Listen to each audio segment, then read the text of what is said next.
ये आकाशवाणी है।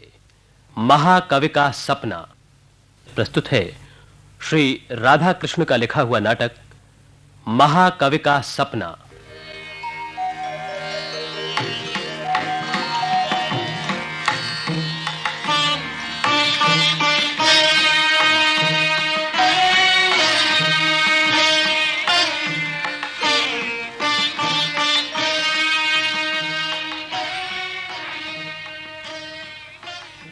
महाकवि भास संस्कृत नाटककारों में सबसे प्राचीन नाटककार महाकवि भास संस्कृत साहित्य की अमूल्य निधि स्वप्नवासव दत्तम, प्रतिमा, मध्यम व्यायोग, उरुभंगम, प्रतिज्ञायोगंधरायण और पंचरात्रम आदि नाटकों के सृष्टा नाटककार भास श्रेष्ठतम नाटककार भी और महाकवि भी।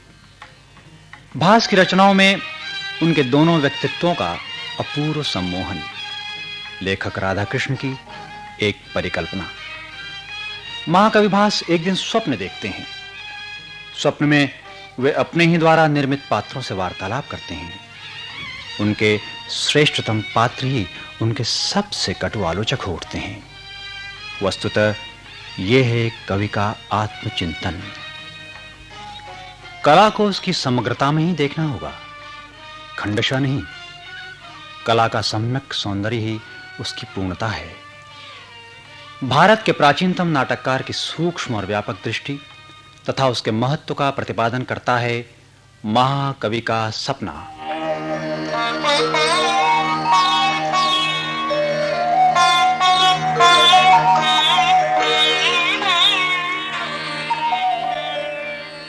अभी तक तुम सो रहे हो महाकवि? तनिक आंखें खोलो, मुझे देखो, देखो तो सही कि तुम्हारी कल्पना कैसी होती है।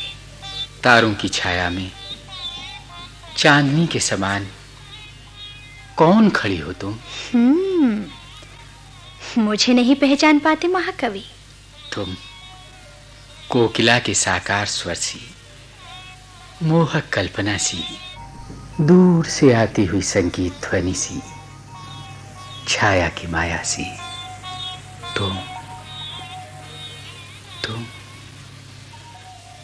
तुम्हें कहीं देखा है, मगर ठीक ठीक पहचान नहीं पाता। तब तो मुझे ये भी पूछना पड़ेगा कि क्या तुम अपने को पहचानते हो? तुम कौन हो? अपने को पहचान सकना भी कठिन है देवी, मगर मैं भास हूँ। मैं जानती हूँ कि तुम नाटककार महाकवि भास हो। वही तो देखता हूँ तुम मुझे अच्छी तरह पहचानती हो। जिस प्रकार मैं प्रातःकाल की वायु को, संध्या की रंगीनी को, उषा के प्रकाश को पहचानता हूँ, उसी प्रकार तुम भी मुझे पहचान रही हो। मुझे याद करो महाकवि, तुमने मनुष्यों को पहचाना है, मगर अपनी कल्पना को क्यों नहीं पहचान पाते? हाँ, कुछ याद आ रहा है। लगता है मैंने तुम्हें कहीं देखा है। तुमसे मेरा परिचय भी था।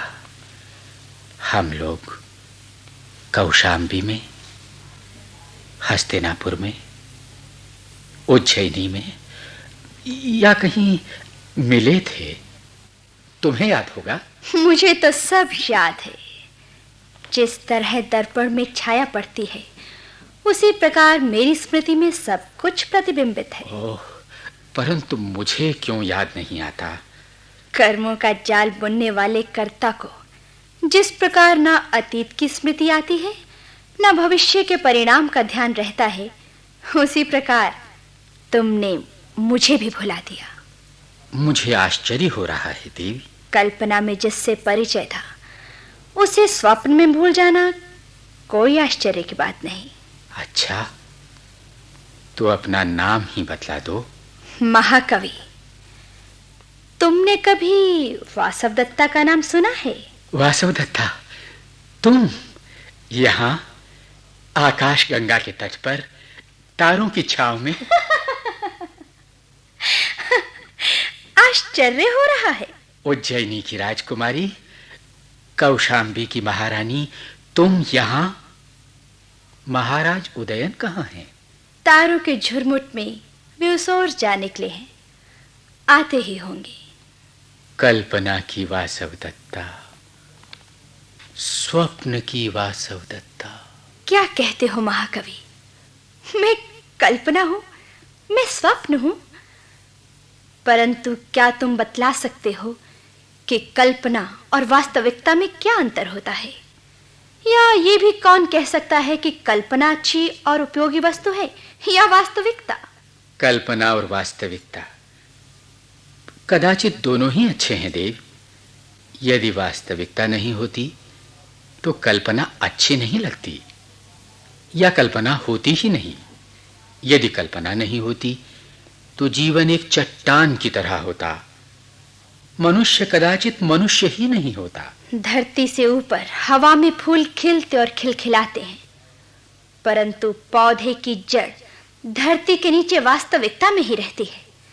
तभी फूल शोभा पाते हैं और तभी वे सरस सुगंधी बगराते हैं। वासवदत्ता, कदाचित मैं भी ऐसा ही कहना चाहता था, परंतु ठीक ठीक इस तरह कह नहीं सका। ठीक है महाकवि, जो तुम नहीं कह पाए वही मैंने स्वयं कहा है। मनुष्य जो वास्तविकता में नहीं पा सकता उसे कल्पना में प्राप्त करता है। तुम्हारे साथ मेरी भेंट हुई, परंतु कौन जानता है कदाचित भेंट हुई ही नहीं। ये भी तो एक कल्पना है। सचमुच कल्पना बड़ी सुंदर वस्तु है। वस्तु नहीं है, इसी कारण वो अधिक अनुकूल है। परंतु वासवदत्ता, ये तो कहो, तुम मुझसे प्रसन्न हो? असमंजस में मत डालो महाकवि। क्या तुम चाहते हो कि तुम्हारी कल्पना भी सच बोले? जी तो यही चाहता है वासवदत्ता। यदि तुम यही चाहते हो तो तुम्हें उचित है कि अपने उन आलोचकों से पूछो जो धरती के फूल और आकाश के तारों को भी नहीं पहचानते, अंतःकरण और जीवन को नहीं पहचानते, कल्पना को भी नहीं पहचानते। केवल सत्य का नाम लेते हैं और उसे भी अच्छी तरह नहीं कह सकते। समीक्षकों की बात छोड़ो, आज भास उसे अपनी वासवदत्ता से पूछ रहा है। सचमुच जानना चाहते हो महाकवि कि तुम मुझसे प्रसन्न हो? महाकवि, तुम्हें सुनकर निराशा होगी। निराश व्यक्ति ही कल्पना का सूत्र पकड़कर चलते हैं देवी। तुमसे निराशा होगी तो मैं किसी दूसरी कल्पना के द्वारा उसकी पूर्ति करूंगा। फिर से सोच लो तो कोई हानि नहीं होगी। सोच लिया है वासवदत्ता, जिसमें उत्कंठा नहीं वो कवि ही नहीं, कवि अपने को ही नहीं जान पाता। यदि तुम्हें जान लूंगा तो अपने को जान जाऊंगा वासवदत्ता। यदि ऐसा ही है और तुम मुझसे सच सच पूछना चाहते हो तो मैं तुमसे कहूंगी कि मैं तुम्हें पसंद नहीं करती। लेकिन तुम मुझे पसंद क्यों नहीं करती? क्योंकि तुम्हारे नाटकों के चरित्र फलक पर मैं एक थप्पे की भांति अंकित की गई हूं। लेकिन मैंने तो तुम्हें बड़ी साथ से, बड़े चाव से बनाया संवारा है वासवदत्ता, फिर तुम ऐसा क्यों कहती हो? क्यों नहीं कहूंगी। अपने नाटक प्रतिज्ञा यौगंध रायण में तुमने मुझे माता पिता के प्रति निष्ठुर होकर भागते हुए बतलाया है।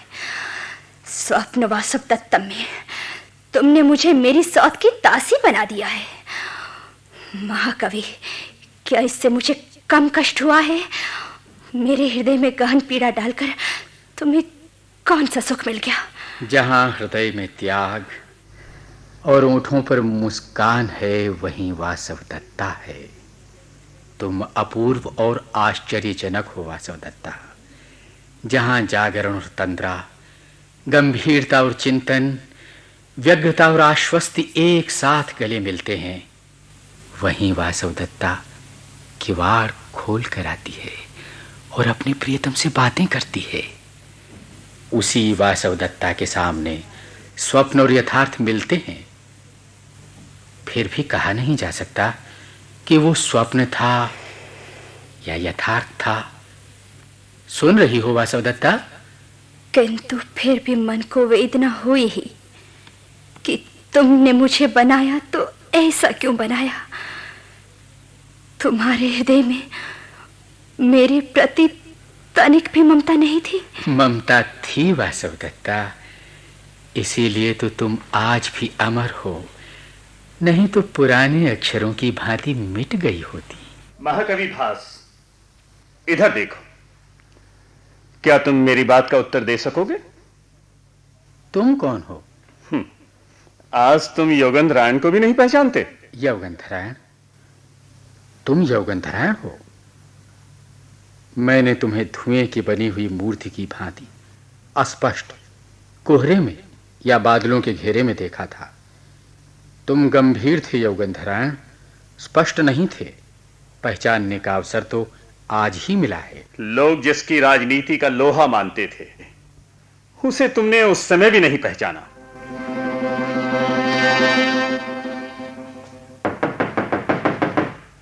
योगेंद्रायण, अजी हो योगेंद्रायण मंत्री, अजी जल्दी बाहर निकलो। यहाँ छल हो गया, प्रपंच हो गया, धोखा हो गया, अपहरण हो गया। बाहर निकलो मंत्री, जल्दी अंतर्गत से बहिर्गत हो जाओ। तुम सोते हो जागते हो जैसे भी हो, अभी तुरंत बाहर निकल आओ। क्या टहटे लगा रखी है? अजी सैनिकों को तैयार होने के लिए कह दो। अपनी अक्षौहिणी सेना को सजाओ, हाथी घोड़े और रथ का प्रबंध करो, जल्दी करो। किस लिए? हम उज्जैनी पर चढ़ाई करेंगे। हम वहां की ईंट से ईंट बजा देंगे, उज्जैनी को हम मिटा देंगे। मगर किस लिए? उन्होंने महाराज का अपहरण कर लिया। जंगल में लकड़ी का हाथी लेकर आए और महाराज उज्जैन को चुरा कर ले गए। ऐसा? उस समय तुम कहां थे? तुम क्यों नहीं लड़े? अजी लड़ता तो मैं बहुत, लेकिन मुझे क्या मालूम। मैंने पेड़ के ऊपर अपने शस्त्र रख दिए थे और मैं पेड़ के नीचे खड़ा था। अच्छी बात है, तुम जाओ। यूं ही चला जाऊं? हाँ, चले जाओ। और उज्जैनी पर चढ़ाई नहीं होगी। हमारे महाराज वहीं रहेंगे। महामंत्री, ऐसा न करो। वसंतक, तुम यहां से जाओ। कुछ याद आ रहा है महाकवि? हाँ योगेंद्रायण, अब सब कुछ याद आ रहा है। ये कठोर अवसर है वसंतक। इस समय उज्जैन पर चढ़ाई करने से वत्स देश का अस्तित्व संकट में पड़ जाएगा। महाराज के अपहरण के समाचार से प्रजा विचलित हो जाएगी। छोटे छोटे राजे प्रसन्नता से उछल पड़ेंगे। वे वत्स देश में वैर विरोध के बीज बोएंगे और पारस्परिक झगड़े खड़े करेंगे। ऐसे संकट के समय तुम्हें उज्जैन के वीरों से लोहा लेना पड़ेगा। बतलाओ, उस समय तुम कैसे क्या करोगे? घर में लगी आग को बुझाओगे या उज्जैन से उलझोगे? तब संकट का समय है वसंतक, अभी बुद्धि से काम लेना पड़ेगा। फिर कैसे क्या होगा? सबसे पहले महाराज को छुड़ाना होगा। कैसे? उन्होंने महाराज को छल से पकड़ा है, हम भी उन्हें छल से छुड़ाएंगे। मेरी प्रतिज्ञा सुनते हो वसंतक? प्रतिज्ञा योगेंद्रायण, सब याद आ गया। मगर योगेंद्रायण, तुम कैसे कहते हो कि मैंने तुम्हारी उपेक्षा की है? अपने नाटक का नाम ही मैंने तुम्हारे नाम पर रखा है। नाटक के नायक उदयन नहीं, तुम हो योगेंद्रायण। फिर भी तुम मुझसे प्रसन्न नहीं। कैसे प्रसन्न हो सकता हूं महाकवि? प्रतिज्ञा योगेंद्रायण में तुम वासवदत्ता के अद्भुत सौंदर्य और उदयन की गरिमा को लाए ही कहां? केवल मेरी ही बुद्धि का कौशल जाल बुना है। मगर मैंने जो कुछ भी किया है केवल उदयन और वासवदत्ता के लिए किया है। मेरे निर्माण में तुमने अपनी प्रतिभा का दुरुपयोग किया है महाकवि। परंतु मैं तो उसी को अपनी रचना की सार्थकता मानता हूं। इसी में तुम्हारी बुद्धिमत्ता की गरिमा है। भूलते हो महाकवि। बतलाओ, मैं अपने लिए क्या कर सका? तुमने मेरे साथ घोर अन्याय किया है। गलत बात है। महाकवि भास किसी के साथ अन्याय नहीं कर सकते। मुझे देखो, मैं दुर्योधन हूं। व्यास ने मुझे गलत रंगों में रंगा है। उनके पास जितनी भी स्याही थी, उस सारी स्याही से उन्होंने मेरे सुयश पर धब्बे लगाए हैं, मेरे चेहरे पर कालिमा पोती है। मगर यही महाकवि भास थे जिन्होंने मेरे साथ न्याय किया है। भीम ने अन्याय से मेरी जांग तोड़ी, मेरे सिर पर लात मारी। भास उसे सह नहीं सके। उरुभंगम नाटक में बलभद्र और अश्वत्थामा की उक्तियों के द्वारा इन्होंने इस अन्याय के विरुद्ध अपना रोष प्रकट किया है।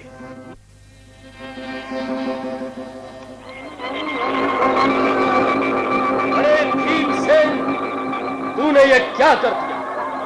गदा युद्ध के नियमों को तोड़कर तुमने कुरुवंश की मर्यादा को तो भंग किया ही, दुर्योधन की जंघा को भी भंग कर दिया। अब मैं भी इस अन्याय का बदला चुका दूंगा।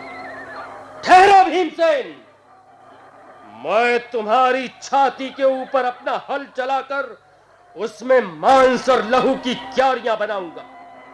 अपने मूसल से प्रहार करके तुम्हारी छाती की हड्डियों को हल्दी की तरह तोड़ डालूंगा।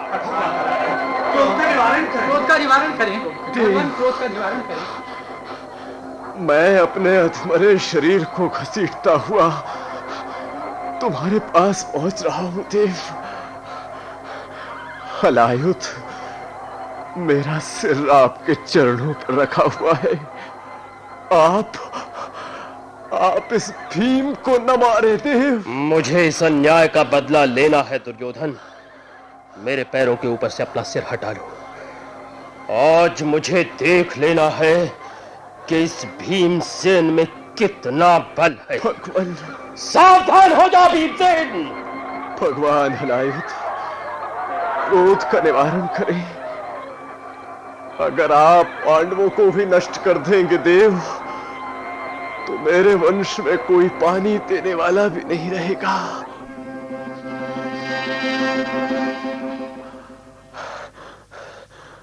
भगवान, वैर विग्रह की कहानी की तरह हम सभी नष्ट हो गए, परंतु पितरों को जलांजलि देने के लिए आप भीमसेन को छोड़ दे देव। योगेंद्रायण, महाकवि भास ने मेरे साथ भी न्याय किया है, मेरे साथ भी, उस दुर्योधन के साथ भी न्याय किया है जिस दुर्योधन के नाम पर दुनिया थूकती है किसी कवि का इतना बड़ा कलेजा? वो देखो, गुरुपुत्र अश्वत्थामा क्या कह रहे हैं। ओह, संग्राम सागर को तैरते हुए पार कर जाने वाला दुर्योधन आज मूर्तों के बीच बैठा हुआ है। लाल लाल लहू में सना हुआ वो सायंकालीन सूर्य के समान अस्त होता जा रहा है। कहो कुरुराज, क्या हो रहा है? असंतोष का फल भोग रहा है गुरुपुत्र। अच्छी बात है दुर्योधन, तुम्हारे नाम पर अब मैं इस झगड़े की जड़ को ही खत्म किए देता हूं। क्या करेंगे आप गुरुपुत्र? सुनोगे दुर्योधन? सुन लो, मैं इन पांचों पांडवों के साथ साथ उस श्री कृष्ण को भी इस तरह नष्ट कर दूंगा जिस तरह मिटे मिठाए चित्रों वाला चित्रपट ही फाड़ कर फेंक दिया जाता है। गुरुपुत्र, मेरे सभी भाई मर मिटे, मेरी अवस्था देख ही रही हो। अब युद्ध से क्या लाभ गुरुपुत्र? आप भी धनुष बाण का त्याग करें और सदा के लिए युद्ध छोड़। ये तुम क्या कहते हो दुर्योधन? भीम ने तुम्हारी जांग को तोड़ा है, तो क्या उसने तुम्हारे अभिमान को भी तोड़ दिया है? मैं तुम्हारी शपथ खाकर कहता हूं दुर्योधन, मैं रात के समय युद्ध करूंगा और उस युद्ध अग्नि में पांडवों को जलाकर भस्म कर दूंगा। सुन रहे हो योगेंद्रायण, कितनी दीप्त वाणी है महाकवि भास की। किसमें साहस है कि वो मुझ दुर्योधन के पक्ष में इस प्रकार कहे? ये क्या कम साहस की बात है? मगर मैं तो महाकवि की पयस्वनी में किनारे की रेत बनकर ही रह गया। तुम्हारे लिए फूल खिलाए गए, मगर मैं तो कांटे का कांटा ही बना रहा। परंतु योगंधरायण के सिवा तुम हो ही क्या सकते थे? तुम उदयन नहीं हो सकते थे, दुर्योधन नहीं हो सकते थे, चंड महासेन और वसंतक नहीं हो सकते थे, दरिद्र चारुदत्त भी नहीं हो सकते थे। तुम जो थे वो हो, इसके सिवाय और क्या चाहते हो? दुर्योधन, क्या तुम महाकवि भास से संपूर्ण संतुष्ट हो? संपूर्ण संतुष्ट? कदाचित हां, कदाचित नहीं। जहां जहां वे मुझे महान चित्रित करते हैं, वहां वहां मुझे लगता है वे मुझ में महानता आरोपित कर रहे हैं।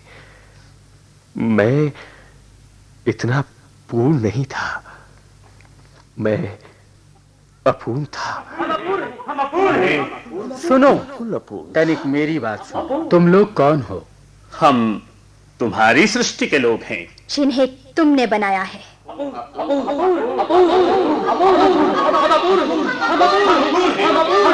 बस करो, बस करो, बस करो। अब नहीं सुना जाता। यदि तुम लोग अपूर्ण हो तो मैं भी अपूर्ण हूं। अपूर्ण के द्वारा अपूर्ण का निर्माण हो भी कैसे सकता है?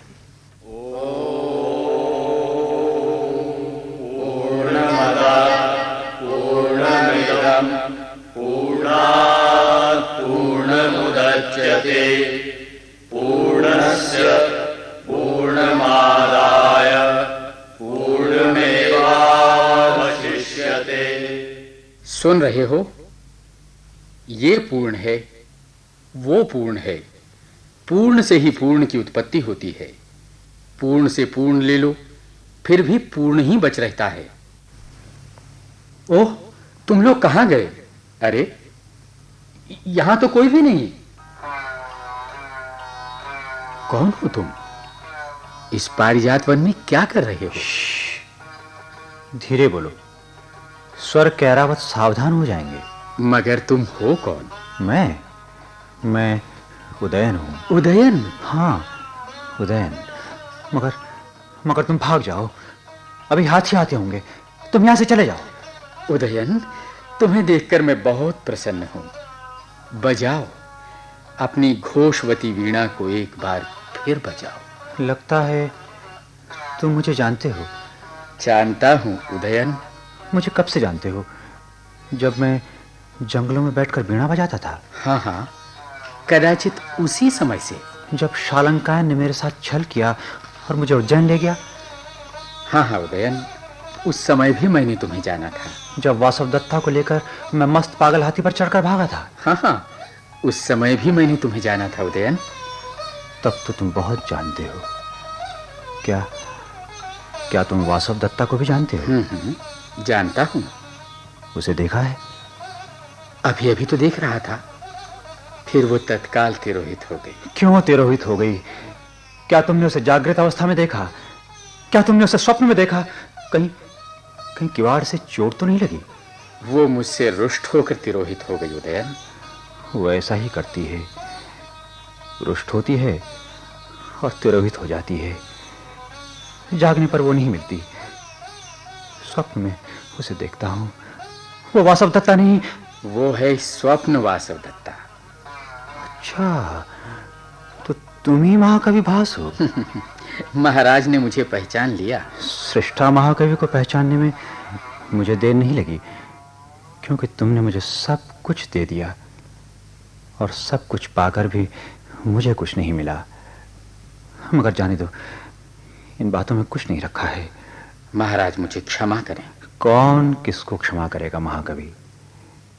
मैं तुम्हें क्षमा करूंगा या तुम मुझे क्षमा करोगे? इन पचड़ों में पड़ने से कोई लाभ नहीं। आओ आओ, मैं तुम्हें वीणा सुनाऊं। महाराज, मेरी एक बात सुनेंगे? महाकवि, अब तुम्हारी बात सुनने का समय नहीं है। मैंने भी तुमसे बहुत कुछ कहना चाहा था, मगर कह नहीं सका। मेरी तुम्हारी भेंट कदाचित कभी नहीं हो सकती थी, कदाचित आज भी नहीं हुई, हम सभी सपनों में मिल पाते हैं और कल्पना में बातें करते हैं। लो, वीणा सुनो।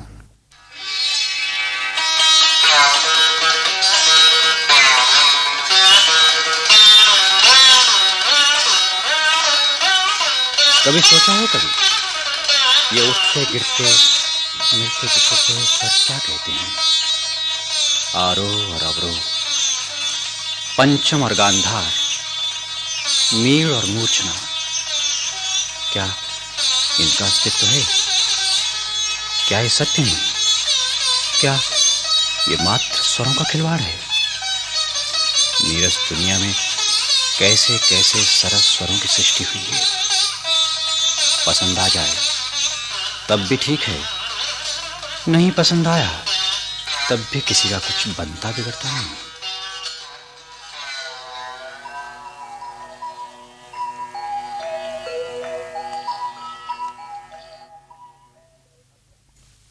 अभी आप श्री राधा कृष्ण का लिखा हुआ नाटक महाकवि का सपना सुन रहे थे। निर्देशक थे विश्व प्रकाश दीक्षित बटु। ध्वनि संयोजन श्री सुदर्शन कुमार और कृष्ण कुमार नरूला ने किया। पात्र परिचय इस प्रकार है। महाकवि भास डॉक्टर सुरेश शास्त्री, वासव दत्ता श्रीमती सुषमा आहूजा, यौगंधरायण श्री के.एस. पवार, वसंतक श्री जैमिनी कुमार वीरेंद्र, दुर्योधन श्री अरुण माथुर, अश्वत्थामा श्री चांद नारायण सक्सेना, बलदेव श्री राजगुप्त राजीव और उदयन श्री विश्वमोहन बडोला। यह कार्यक्रम केंद्रीय नाटक एकांश द्वारा आकाशवाणी के दिल्ली केंद्र पर तैयार किया गया।